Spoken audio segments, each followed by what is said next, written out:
Welcome to the CCFR Radio Podcast, your source for news, updates, and stories from the CCFR.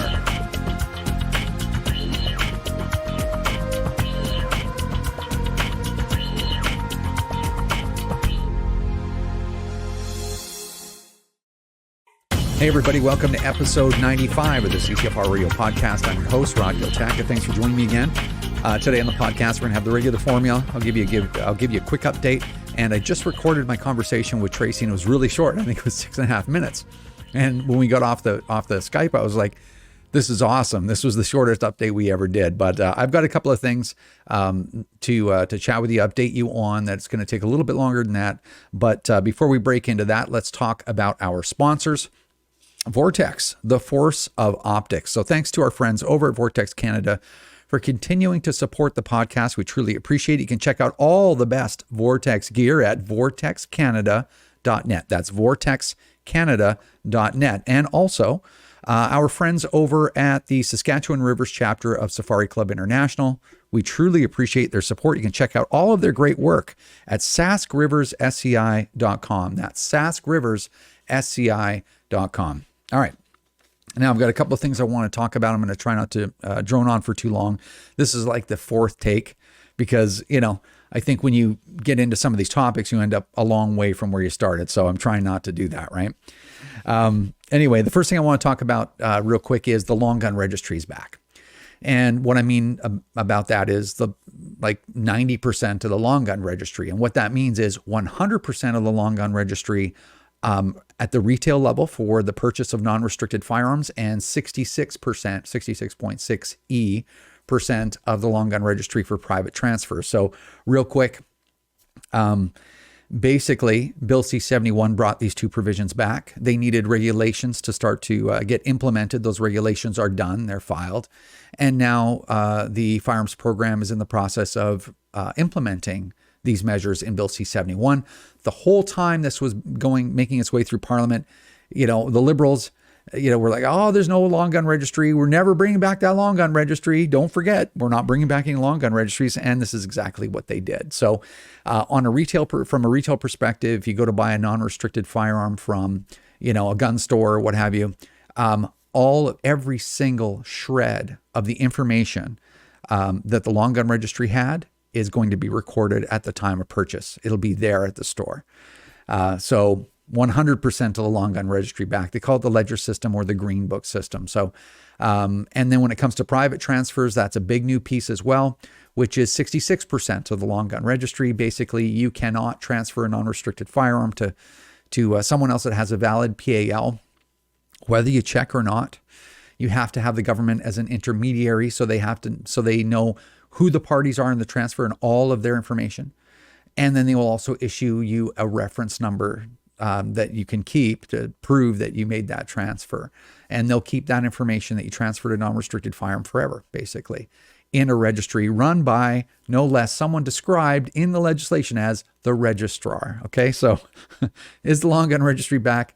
Oh, yes, it is. And as I say, the difference I think that you get with us is you don't get gaslit, right? So the government will gaslight you. They'll tell you there's no long gun registry when they're implementing one. They'll tell you that this and that, and then you just can see clearly that they're lying to you, and they're unflinching. They won't even look away. They'll be like, oh no, there's no long gun registry here. No, registration does not lead to confiscation. I don't know what you're saying. So I don't gaslight you here. 100% long gun registry at the retail level, 66%. 2/3 of the information required, basically, to make it 100% long gun registry at the private transfer level. So neither of these things are actually a requirement right at the second. They're implementing them now. So I don't know, if I would guess, you're going to see retail locations have to keep that information probably within, I don't know, maybe by the end of summer or whatever. I just talked to a friend of mine that owns a gun store here in BC, and he says, I haven't heard anything yet, so they're not doing it today. And then as far as the private transfer thing, that requires some IT infrastructure. I don't know how long that'll take. So that's the deal there. When I was driving to the office, I was thinking of one other thing. I thought, well, what do I want to say about this? And this probably is important. Anti-gun people always try to make gun owners, people like law-abiding people like me, right? Someone that over complies with the law, somebody that is cooperative, is collaborative, I'm a good citizen. I'm a upstanding member in my community, we're regular people, right? And they always try to paint us as murderers in waiting, as truly bad people. You're truly bad. You want to be, they always assume that you're just some piece of garbage, right? So they're like, you don't want to be accountable for your firearms, probably because you don't want to participate in a registry, probably because you want to traffic them to criminals and murderers, right? That's always the implication. So, when they say, what's your problem? It's just to keep track of these guns. It's to trace them if they're found at crime scenes, all the rest of that stuff. Don't you want that? Of course, I want all criminals caught and I want all criminals in jail for sure, right? Or I want people not to do criminal things. Absolutely. Here's the reason why, as a regular, upstanding, probably more than usual upstanding citizen, I don't accept a long gun registry, is because that registry has one purpose in the government's eyes, and that's a list for confiscation. And the reason why I can say that with confidence, not just to being cynical, is that the government has proven time and time again, several hundred times since the 70s, that they tell you that they don't want your guns, that you're just a conspiracy theorist. They get you to register them, and then they change the classification to prohibited, and then give you a demand to produce, right? How many times have they done that? Like thousands of times? I don't know what that number is, but they've done that successively over and over and over again. You older gun owners out there, think of all the models of firearms that are prohibs, that were prohibs back 2 years ago, that used to be non-restricted, that are registered now, right? When the first gun registries came in, it's like, just register them. Nobody wants your guns. You guys are all crazy. Always throwing slurs, right? Always throwing insults because you won't cooperate with their schemes, only to show time and time again that people in government, not only have they not earned the trust to say, yeah, I trust you, you're not going to take my guns away, I'll register them, sure, for the greater good. It's not only that they haven't earned it, they betrayed you hundreds of times. So, in this new age of gaslighting, everybody's gaslighting. There are people in our community gaslighting each other, right? And it's distressing. It's terrible, right? But in this age of gaslighting people, to me, it's amazing that people will still fall for that stuff, right? And they'll still bite on the bait. The reason why people like me, good people like me, reject long gun registries and reject ridiculous rules like the ones they're stuffing down our throats is because the government can't be trusted, and they don't deserve the simple respect to be trusted. They've betrayed us hundreds of times, documented, right? So that's what's really important. And I'll say one last thing. I know I'm going on and on about this a little bit, but anti-gunners is funny because I made a video a little while ago that the long gun registry is back, and you just read the legislation. This is not rocket science, right? And it's amazing, like the nutty professor from wherever he is, in New Brunswick or Nova Scotia or someplace. If you're on Twitter, you know who this nut is, right? But he gaslights people. He's like, I think he did a screenshot of my video, or I can't remember what it was. It just wasn't that important. But he's like, the gun lobby trying to scare hunters into, supporting firearm advocacy or whatever it was, right? Into thinking that there's a long gun registry. And it's amazing when these people gaslight other Canadians like that, especially when you have some kind of, like, you're an academic or you're a doctor and stuff. When you gaslight, you lie to people and gaslight them. To me, it's still always shocking, right? Just to find out, I guess it's the realization that there's a lot of really bad people around, right? And, and all the while they're thinking that all the people that read that message will just believe them because of their credentials or because they're just telling them that, and that they don't have the intellectual capacity just to go read Bill C-71 and then go read a Wikipedia about what the long gun registry was and what information they used to collect and why it was bad, right? Like, you can't go do that. I mean, things are either they're true or they're not. Gray areas for opinion. But things like this, is this a long gun registry? Is that true or false? Like, you just go look it up. It's completely true. So anyway, it's such a weird political time with so many ugly players in it. And it's just, I'm always amazed at how people are so easily taken, right? But anyway, whatever, especially if somebody's wearing a white coat and has a stethoscope around their neck, they can tell them all kinds of stuff. Like a child is being injured with a firearm every day in Ontario, right? That's the biggest one, right? I keep going back to that one. That was the biggest lie of all lies. Right in the Senate, no less, they said that stuff, right?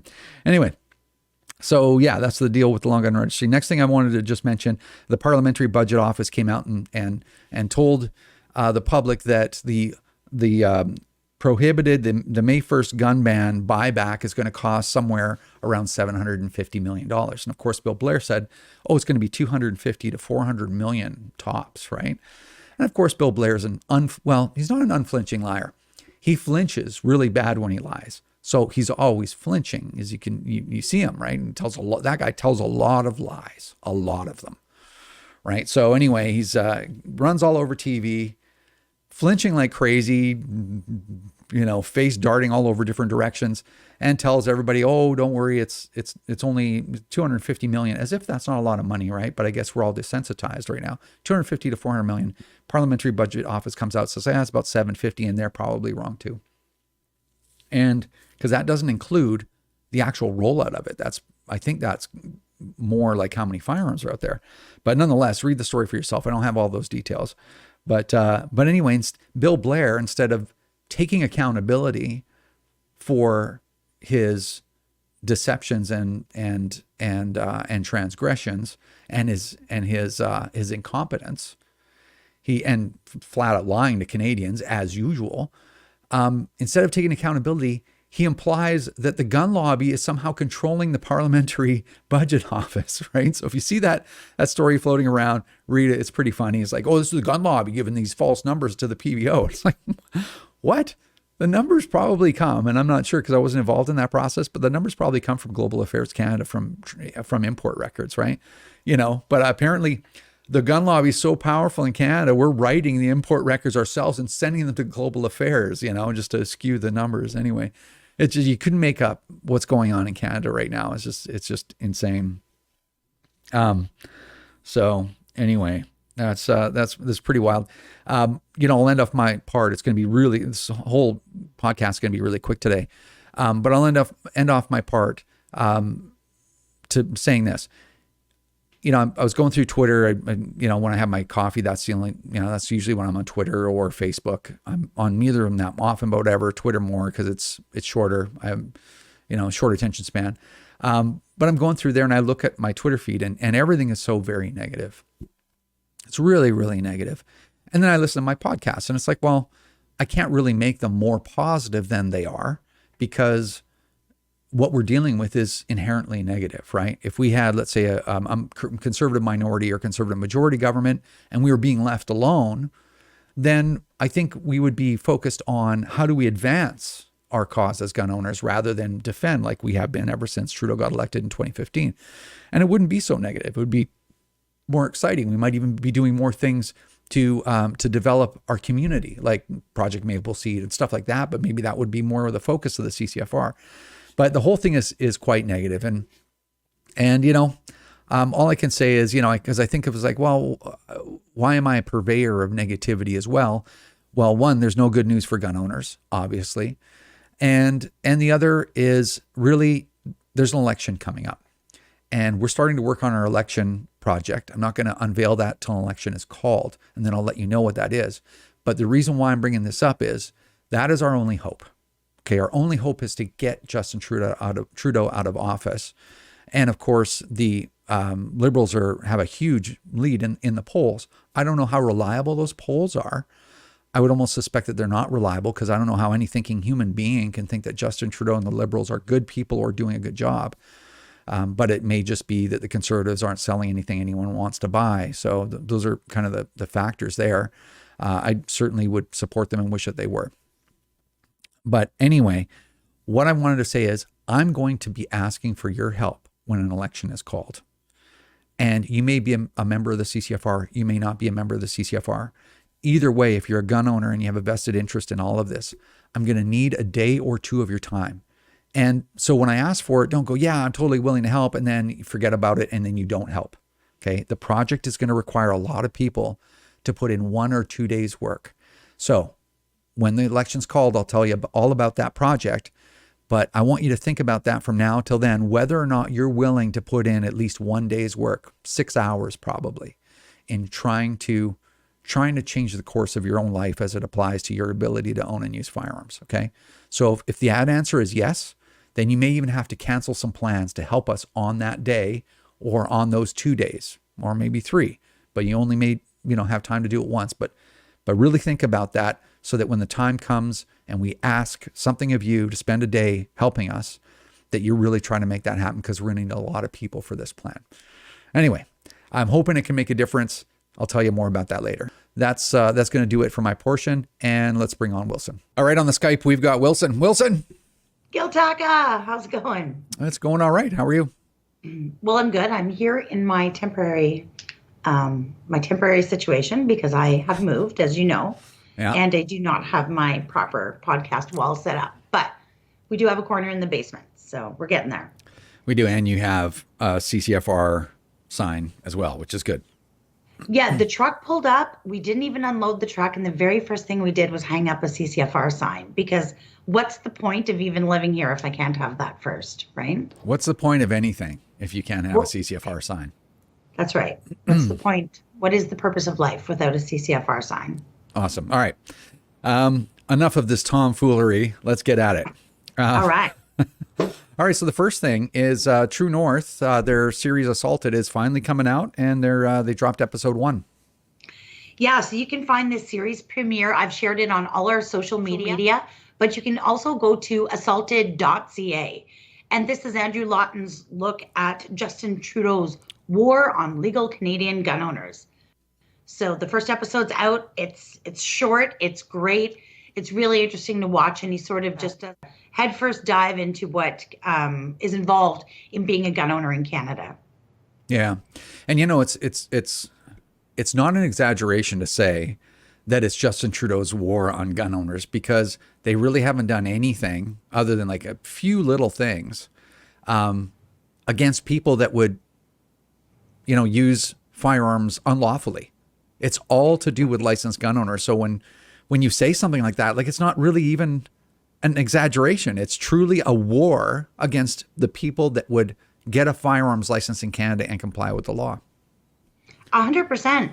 I don't, I can get a little hyperbolic sometimes. I'm not perfect, but I don't feel that this is hyperbolic. It is literally a war on Canadian gun owners. We've done nothing to deserve this, nothing but comply with the law, regardless of how ridiculous it is.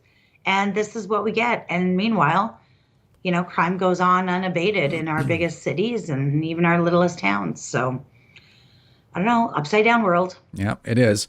All right, what's next on the list? A quick update on what's going on with the government legislatively. Yes, so I've got a lot of people asking me, well, what's going on with C-21 and where is it? And what's going on with the censorship bill? Because, of course, that will affect gun owners and our podcast and all kinds of things. So right now what's happened is the House rose for the summer. So they're not sitting right now. So no more work happens. C-10 had made its way through the House of Commons and was on its way to the Senate, and the Senate rose for the summer as well. So all progression on these bills, C-21, C-10, C-22, there's other legislation as well that isn't in our wheelhouse. Everything stops as far as progression. Now, there's a lot of talk about Justin Trudeau calling an election this summer. So should the writ drop for the election, all those bills will be dead on the table and would have to be reintroduced because, of course, Parliament would be ended. So they would end. If there isn't an election and we just come back in the fall session, then those bills will pick up right where they left off. So although it's a little bit of a breather, it could end up being a lot worse because we're probably going to go into an election and who knows how that'll end up, right? Things are very, very unstable is how I would put them.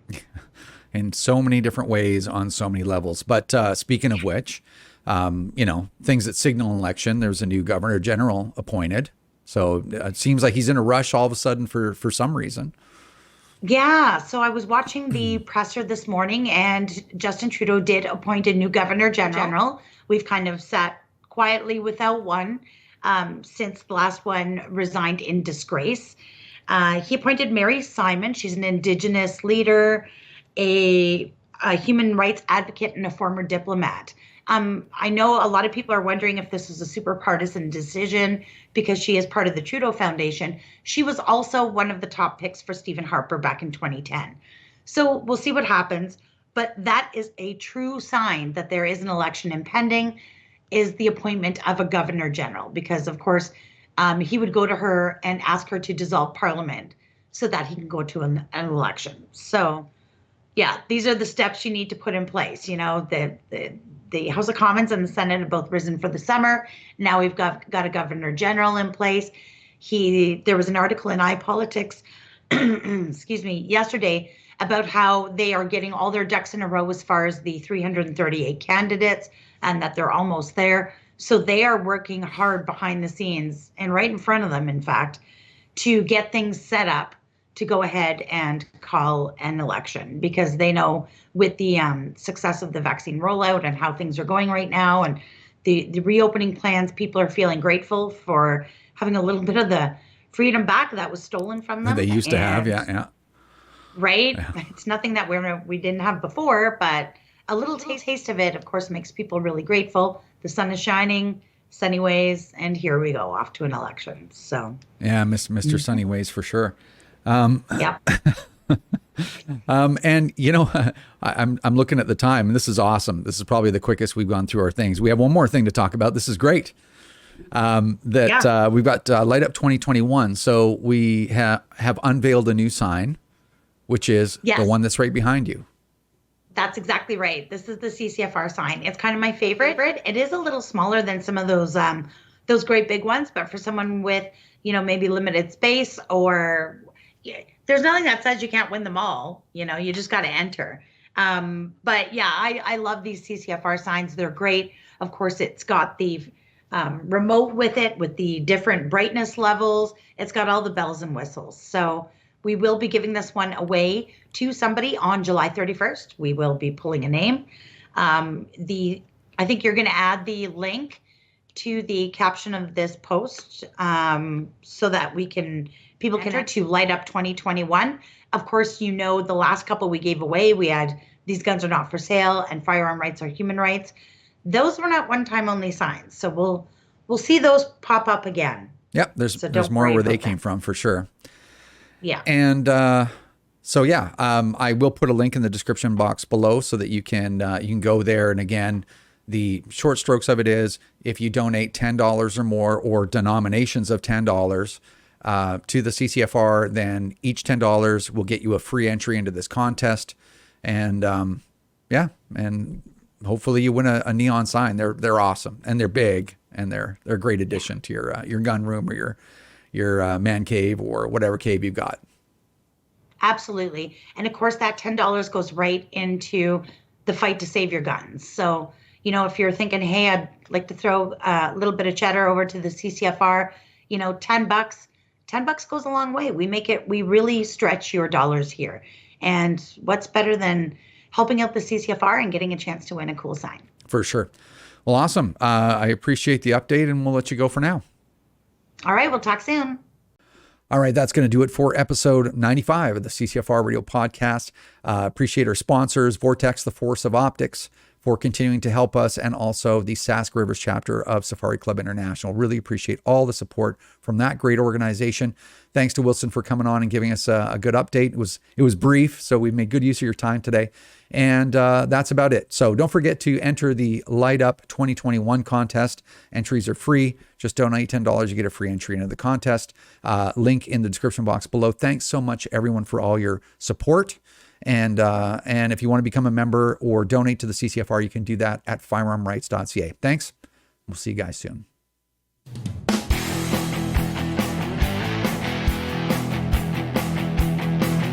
This is another episode of the CCFR Radio Podcast. Remember, if you don't stand up for your own ability to own and use firearms, who will? Join the CCFR or donate right now at www.firearmrights.ca.